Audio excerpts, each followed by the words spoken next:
За сүүлийн тэмээний ачаа хүнд гихчээр за сүүлийн өдөр захиалгуудаа хийж маргааш битүүн гэхэд ер нь зогсоё хэмээгээд хичээнгүйлэн ажиллаж байна. За сүүлийн захиалга бол гүзээнд оруулсан амин дэмтэй бууз байна. За ээж минь сайхан гавсаа боовоо хийж байна. За тэгээ та бүхэндээ хэлсэн байгаа. Одоо цагаан сарын нүнжигтэй багцыг нэгэн одоо өрх толгоолсон олон хүүхэдтэй эмэгтэй хүнд өгье гэж сэтгэж байна гэж хэлсэн бэлээ. За тэгээд мөн дурдсан за уул боов дутуу байгаа шүү. Хамтран ажиллах хуу хүн байна уу гэснээс хоёр хүн холбогдож за уул боовны мөнгө явуулъя гэж хэлсэнтэй холбогдуулан за уул боовыг одоо хавсааг өөрсдийн гараар бэлдэж одоо бэлгэлэхээр хийж байна.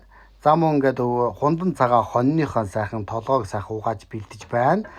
За тэгээд гүзээнд оролсон буузаа сайхан гүзээнийхээ гадна талыг дотор талд нь оруулаад за ингээ малын сайхан одоо өвс ногоо эмийн ургамал зооглоод одоо амин дэм оршдог тэр хэсгийн дотор талд нь оруулж аль болох амин дэмтэй байх алуу гэж сэтгэж хийж байгаа билээ.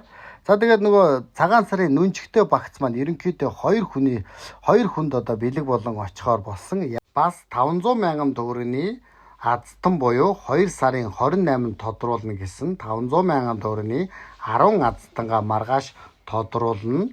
Мөн 2 одоо цагаан сарын нүнжигтэй багцын 2 одоо өрх толгоосон 2 эзэгтэйд маргааш хүргэж өгөх болно.